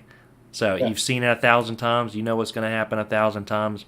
And when the few percent of times it doesn't happen that way, manage the risk well, you'll be set. Yep. I think I don't know if it was Emilio or David. Somebody asked about can you compare like a 13 moving average to a 9 moving average? The moving average is the lower the number, the tighter it's going to hug the stock. So, it just depends on if you're going to use those moving averages. A moving average kind of just gives you an idea of the trend, but if a stock is in a very steep uptrend, then it's going to be a 9 or an 8 moving average. If it's a slow grinder, then it's going to be a 9 to a 20. Yeah, that was SRNE, Kim. That was SRNE from earlier this week, Kim. That was 9 EMA. The 13 is on the daily. I use that on the daily, the 13, and the 9 on the intraday. 9 on the intraday, like Coin said, usually works with the SRNE, for instance. Yeah. Well, look, I use the 20 and the 200. Look what happened to SRNE. Pre-market sold off as soon as this 20 crossed over. Look what happened. It came down. Price, as soon as it got back above the 20, it took off, made new highs. Anytime the 20 is above the 200, it's a front side move. Period. I don't care if price is below it, because price is going to revert back to that mean. Yeah. So, I mean, now would I buy this here? No, hell no, I wouldn't buy this here, right? Because pre-market, where was it? The 20 was below the 200. Mm-hmm. So it sold off. As soon as it regained its feet, you get the cross right in here, but you're not going to buy this one. I might have bought the bounce on VWAP right there. But as soon as it gets back above, it happens every time. You can look anywhere. Same thing on this one. Day before, crossed up over here, came down, got the bounce, and it turned out to be a front side. Anytime it's above the 20 is usually going to be an upside move. Look where the 20 crossed over here. I mean, the 20 crossed the 200 here, dumped. So it's almost always the same. But on short time frames, it's a little harder. But look at SRNE when it crossed over here. It crossed like. Coin, you want to show your screen? Oh, I thought I was. It doesn't matter. But he was asking about the moving averages. I think that for me, it's the 220 on a 2-minute time frame on intraday. Yeah. What I like. That's nice. I like that 20 is always like that control, that point of control. So if I see price falling, but the 20 is still a nice front side move, then I'm looking for a bounce play. Bradley, besides VWAP and volume, what's the one indicator you must have? I like that question. Yeah. Price action. I mean, just support and resistance for me. If I had to pick one thing, it would be drawing. I'm trying to think of an indicator for him. Let me. I would probably say on the intraday, mainly I use VWAP, volume weighted average price. I think that's a good indicator. Price action obviously trumps everything. We've already gone over that. Probably the who's sharing right now? Are you sharing? No, I'm sharing. No, I'm sharing. I'm sharing too. Are you? I think so. How you doing? Are we both sharing? What do you guys see right now? But I would say, Bradley, the 200-day on the 200-day moving average on the daily chart would be my main. The 200-day works so much. I mean, even on that stock you were trading today, bro. Coin God, what's the name of it? The ticker, it was ESRT. ESRT hit the 200-day, came back down, and then retraced the move. The 200-day, pull up ESRT, the 200-day. Well, I'll pull it up right here if you guys see it. I don't know if you're seeing my chart or not. Yep, here it is, 200-day, the red line here. 786 was it. It closed right below it, 772. 200-day moving average is probably my fave, other than volume VWAP. But you guys know price action is everything. Guys, look at Neil, 5-minute chart, November 11th. The 20 crossed the 200 right here, and it went from 41 to 54. So for you guys that are swing trading, I mean, look, you go back here. Look, once it crossed up, $27 on a 5-minute time frame. This is a 5-minute chart. The 200 and the 20 crossed, and it went from 28. And it never came back down until $42. So that's almost 100% move, or 80% move. And then it dipped below a little bit, came back up at 41. Next time you saw it was 54. I like the setup, dude. Huh?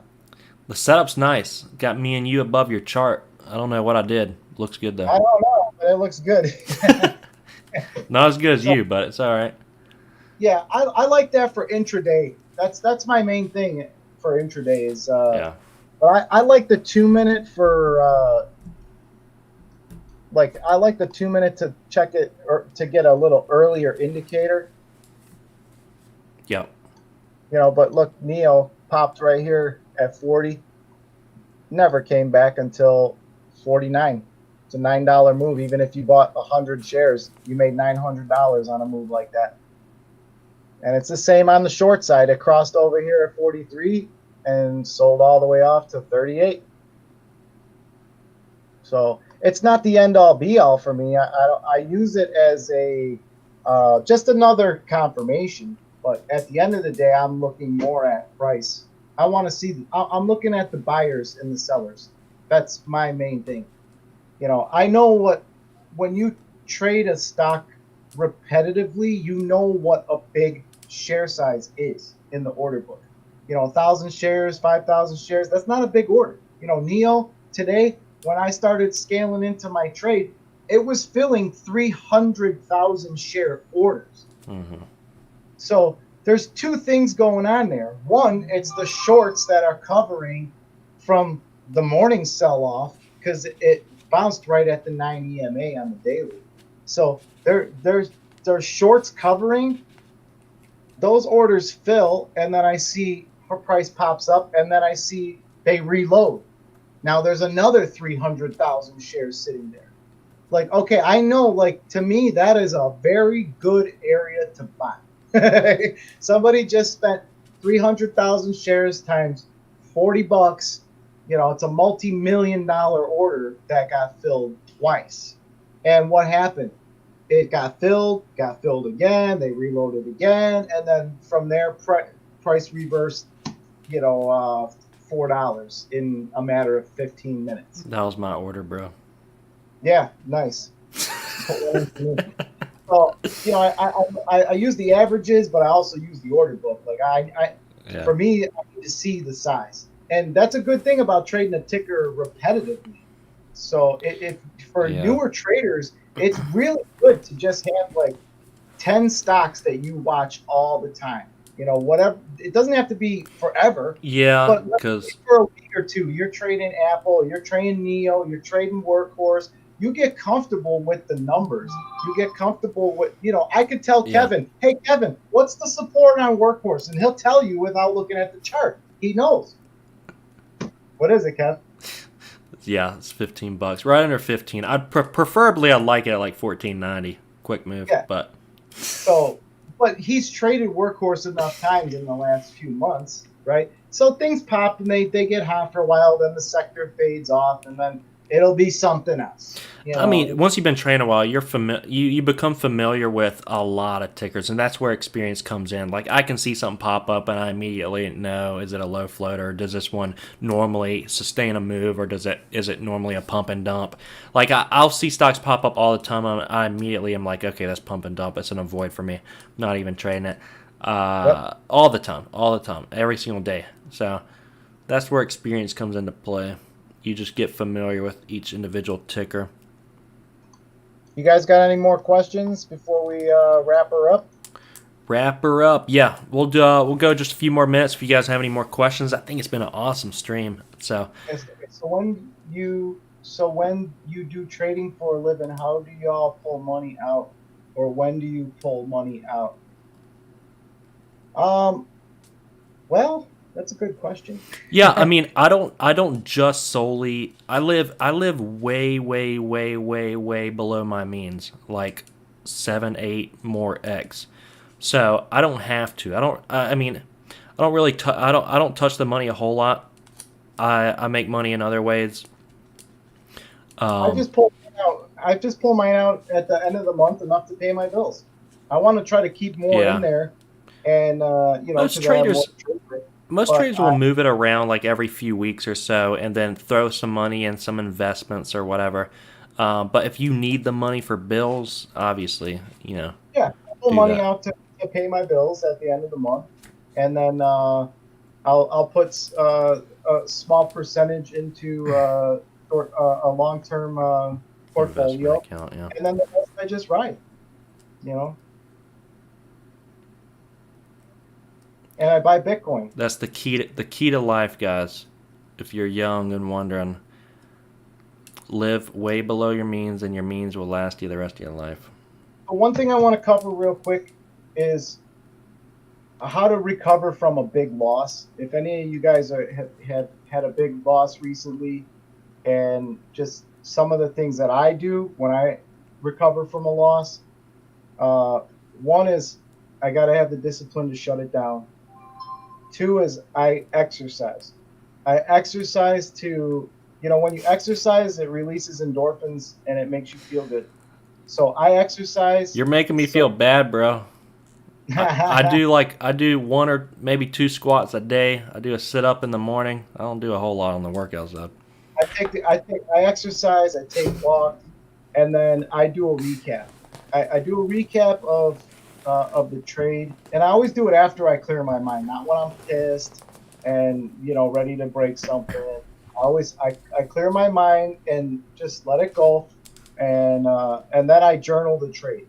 I look at where did I get in, where did I get out, why did I get in, why did I get out, and the whole process around it. And you'd be surprised when you write it out. Your journal does not lie to you. You will spot what you did wrong and why you did it wrong when you write it out. And then I make sure that the following day, I make sure that I'm green on the day. I don't care if it's $100. I don't care if it's $20. I don't care what it is. If you just took a big ass kicking, you need to start to build your confidence. You're not going to go back in with big size. I guarantee it.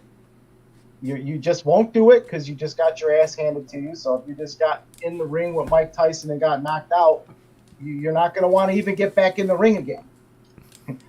So I always make sure that I'm green the next day, and I basically start from square one. I use smaller size. I'm more cautious with my trades, and I just build up from there. I make sure I'm green. My goal the next day is don't trade that same ticker that just kicked my ass. I'm getting in with the lightweights now instead of the heavyweights. And I make sure I'm green on the trades, green on the day. And the day, if it's $50, it's $50. I don't care. I'll get up. If it's 200, great. I shut it down. That's it. I make it fast and quick. Get up, shut it down, and then repeat the process. I go walk, I go exercise, and I journal the trade. What did I do right? And it's basically boosts your morale, boosts your confidence, and it really seems to set me straight for the next. It's like derailed train. I guess. You gotta help. You gotta help me out, Coin. This week was so freaking solid with PDD at Ha and CODX. You gotta help me out going into the next week because I'm gonna have my Superman cape on. I'm gonna be like, all right, where's the points at? Where are the points at? I want some more points. You know that one. That's when you get hurt. I know. That's what I'm saying, dude. I'm like, okay, Kevin, you don't think you're immortal over here. Well, but I noticed you do take a lot of good trades. You just cut early because you got things to do. You actually, some of these, you top tick some of these, and then you're like, all right, I gotta go. And I'm like, damn, that thing dropped like another $3, man.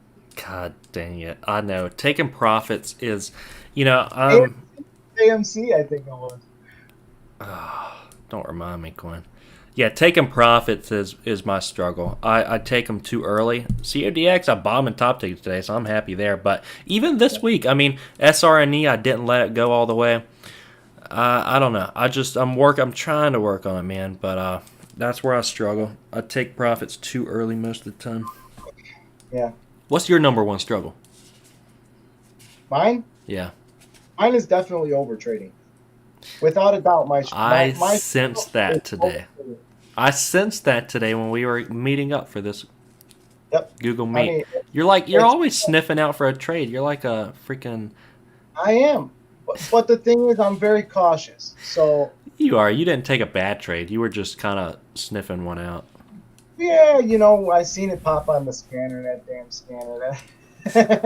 There's something always popping on the scan. Yeah, so... Well, you had a solid day. There's nothing to complain about. You had a great day. I mean, I can be up, $500 before 10 o'clock, and then by 1 o'clock, I'm up 250. It's like, dude, stop, go. So I have a daily goal, and once I hit the daily goal, if I'm past that, if I ever get back to it, it's it. I shut it off. I can't. I gotta feed my family. I got my daughter. She's like, Daddy, no. That's what you need to put on her picture.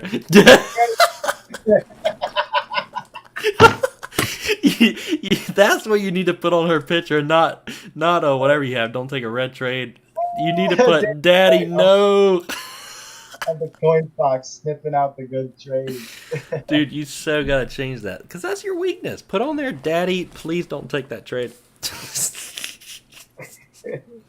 It's true. Well, that's why I keep a picture here. To remind me, like, hey, dude, shut it down, go home, spend time Coin, with you you guys. got to put some food on the table. Shut it down. Right. The fox can't hunt all the time. There you go. Did you guys have fun in here tonight? Make sure you smack the like button. I really appreciate it. I think Coin, you guys can put a face to the name now. Face to the name. Picture, yeah, that's right, Cam. You know it. Yep. Good Keeps way me to in keep check. you on check. Man, time flies when you're having fun, doesn't it? It's already 10:45. What's going on here? Look at it. She Can don't. you believe that? Wow. I'm so lucky to have a daughter that beautiful. Are you kidding me? Thank you, Wow. Lord. What a good girl. That's What a crazy, blessing. man. Guys, count your blessings. Above all, count your blessings. Where- You're lucky you have the opportunity to even trade. I know. I gotta pinch 20 myself years sometimes. ago, you wouldn't have had this opportunity. They didn't have any of this stuff. So count your blessings. You got a family. Hopefully you got a good family and you got an opportunity to learn something that can change your life. Just take it slow. It'll be here tomorrow. Just relax. Be easy. Got to clear your mind. Don't try to rush the process, guys. Yeah. Don't rush the process because in trading, it's like in life, like most people, they can do better by trying harder, right? I can make more money if I get another degree or I get a better job or, if I'm playing sports, I can work out harder. I can get stronger. It's not like that in trading. You can't will the stock to do anything. It's like alpha males have a real hard time trading because everything they do in life, they can force it out. They can make it, and you can't do that in trading. I'll tell you where I kind of struggle. I'll tell you where I kind of struggle with. It's like some days I gotta pinch myself. I'm like, God, man, I can't even believe I get to do this. Kind of like what you were saying. Give some light to the situation and just count your blessings. I can't believe it. And dude, I just everything I pretty much make, I just save and stash away because I'm very fearful of. I'm just fearful that what if something doesn't work out with this, and then I don't know what else I do. I have no clue. It's like I don't even try to think about that because it's such a fear in my mind. But thankfully, I got enough saved. I don't have to work for it several years. But God provides, bro. I know. I always say that. It's like what you do, God will provide. He's always like that's been essentially my whole life, dude. My whole life has been like I don't know what's next, and then He just surprises me. I'm like, man. Yep. So I'm a firm believer that God provides. It doesn't matter, God, just like your own children, you don't care if they're a doctor, or a lawyer, or a fireman, if they're a waitress, whatever they do. Yeah, if that's some people do. You're happy for them and you want them to be successful. And I feel the same. And you would do anything for your children. Yeah. Period. It's different when you have kids and wrong, right? So it's the same with trading, or it's the same with life. God will provide for you. I think it's different when there's like when there's kids in the picture. It makes it a little different because I don't care about myself really. Like I could live in a tent on the under an overpass and I'd be happy. Just give me a computer, let me trade, and I'm happy. I can be in a tent. I don't care. But when you got a kid, I mean, it just changes things, dude. It changes things completely. That's it, Dave. All right, I think we covered all the ground for now, man. What do you think? Yeah, getting toasty, bro. We're good. Just if you guys, if you want us to do this again next week or the following week, just start sending in your questions. Because this can be something that we can do even in the mornings or something. Maybe not to the extent, but we can maybe do a Q&A. You send your question in. We might take a couple minutes in the morning while people are showing up to maybe cover some different things that you guys have questions on. While you all are rolling out of bed. Rolling out of bed. Brad finally showing up. Where you been, Brad? Come on. Where you been? Brad, You've been getting what? Brad. Come on. All right, we're gonna start over for Brad. L Rex, have a great night. David, have a great night. Maddie, who We just give me appreciate it. We Maddie, who appreciate give me that tent overpass and a computer. Seriously, I don't, dude. I used to live in a, like, what, 5 6 years ago. I lived in a 30-year-old apartment where you had those freaking ice trays that you had to like twist to get the ice out. Dude, I got some humble beginnings. I got some humble beginnings. Yeah, But it's not where I don't it's care. where you're going. Yeah, And I don't really don't even care. Beginning keep you from making mistakes. You know, just like you said, you save your money because you don't know what's going to happen. Yeah. It's more like because you don't want to go back to the ice trays. Exactly. That's not. It's not the ice trays. I don't care about the ice trays. It's just I don't want to force myself into a position where I have to work a job I don't want to work. You know. Yeah. Which forces me to save everything I make. Like I literally save everything. I'm just like. I'm the same way. I save. I don't. I told you before. I have no payments. Everything I bought cash. I have no payments. My mortgage is cheap, and that's it. I put myself in a good position. Thank you, Lord. You know. Yeah, I don't know. So it's kind of a struggle, but also it's a nice thing to have. He's been here all night. He's the sleeper. He's the sleeper cell. Brad went to freaking sleep. Brad went to sleep on us. He got too plastered. Keep the change. Appreciate it. Yeah. Brad, I need to know, are you a professional baker? Mr. BB, are you? I think he is. That too. That's a very good question. Brad has jumped in a freezing lake. Just FYI. I checked out his YouTube channel and he jumped into a freezing lake with like hardly any clothes on. That's Brad. That's Brad for you. He's a wild man. He said, LOL, you got me drunk. All right, next stream we're gonna do shots. Next stream some shots. I drink a little. I mean, I hadn't felt nothing, but I drank a little bit just to be a little loosey. Yeah.